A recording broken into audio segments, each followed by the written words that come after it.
नमस्कार विद्यार्थी मित्रांनो, स्वागत आहे तुमचं आपल्या यूट्यूब चॅनलवर। आज आपण बघणार आहोत काही महत्त्वाचे चालू घडामोडीचे प्रश्न। नवीन असाल तर चॅनलला सबस्क्राईब करून घ्या आणि व्हिडिओ शेवटपर्यंत बघा। आजच्या व्हिडिओमध्ये असणार आहेत 15 प्रश्न जे की महत्त्वाचे असणार आहेत। चला मग व्हिडिओला सुरुवात करूया। चला तर मित्रांनो सुरू करूया। हा आहे आपला आजचा पहिला प्रश्न। महाराष्ट्राचे नवे महाधिवक्ता मिलिंद साठे बनले आहेत। मिलिंद साठे हे कोणाच्या जागी आले आहेत? तर ते वीरेंद्र सराफ यांच्या जागी आलेले आहेत। अनुभव: मुंबई हायकोर्टाचे ते वरिष्ठ वकील होते, हे लक्षात ठेवा, टिक करून ठेवा।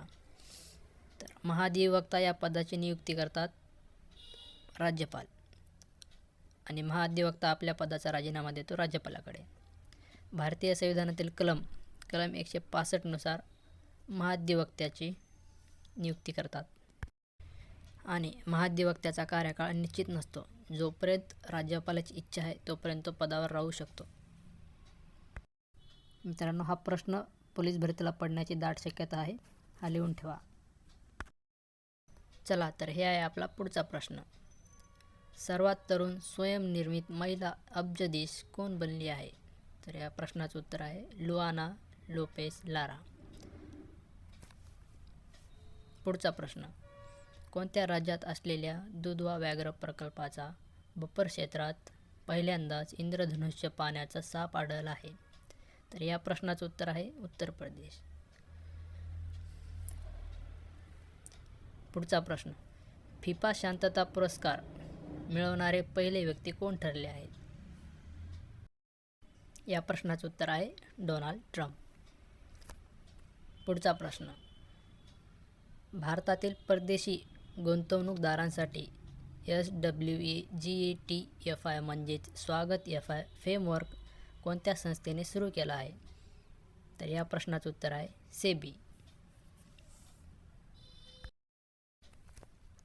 हे आहे आपला पुढचा प्रश्न। हरिमाऊ शक्ती 2025 ही भारत आणि कोणत्या देशामध्ये संयुक्तपणे आयोजित केलेली लष्करी सराव आहे? तर या प्रश्नाचं उत्तर आहे मलेशिया। पुढचा प्रश्न: 11वा भारत आंतरराष्ट्रीय विज्ञान महोत्सव IISF 2025 कुठे आयोजित करण्यात आला आहे? तर या प्रश्नाचं उत्तर आहे पंचकुल, हरियाणा, दशहरा मैदान। कालावधी आहे 6 ते 9 डिसेंबर 2025। या महोत्सवाची थीम आहे विज्ञान से समृद्धी, आत्मनिर्भर भारत के लिए। मराठीमध्ये याचा अर्थ होतो आत्मनिर्भर भारतासाठी विज्ञानातून समृद्धी। पुढचा प्रश्न: 96व्या वर्षी निधन झालेले फ्रँक गेहरी हे एक जगप्रसिद्ध अमेरिकन कोण होते? वास्तुविशारद म्हणजे आर्किटेक्ट। हे आहे आपला पुढचा प्रश्न। कृषी क्षेत्रात सौर ऊर्जेचा वापर आणि सौर कृषी पंप बसविण्यात कोणते राज्य आघाडीवर आहे?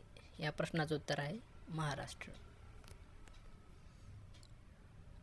बोधी दिन दरवर्षी कोणत्या दिवशी साजरा केला जातो? जो याच दिवशी राजकुमार सिद्धार्थ गौतम यांना बोधगया येथे ज्ञानप्राप्ती बोधी झाली होती। या प्रश्नाचं उत्तर आहे 8 डिसेंबर। दिल्ली व्यतिरिक्त भारत टॅक्सीचे पायलट ऑपरेशन कोणत्या राज्यात सुरू झाले आहे? या प्रश्नाचं उत्तर आहे गुजरात। हे आहे आपला पुढचा प्रश्न। गोल्फमध्ये ऑस्ट्रेलियन ओपनचे विजेतेपद कोणी जिंकले आहे? तर या प्रश्नाचं उत्तर आहे रासमस नीरगार्ड पीटरसन। पुढचा प्रश्न: कोणत्या राज्यात 9वी ते 12वीच्या विद्यार्थ्यांसाठी मुख्यमंत्री भारत दर्शन योजना सुरू करण्यात आलेली आहे? तर या प्रश्नाचं उत्तर आहे बिहार। रिलॉस. पुढचा प्रश्न: रिलॉस हा भारत आणि कोणत्या देशामधील लष्करी लॉजिस्टिक शेअरिंग करार आहे? तर या प्रश्नाचं उत्तर आहे रशिया। पुढचा प्रश्न: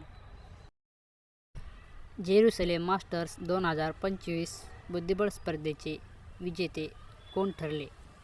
तर या प्रश्नाचं उत्तर आहे अर्जुन एरिगेसी। पुढचा प्रश्न: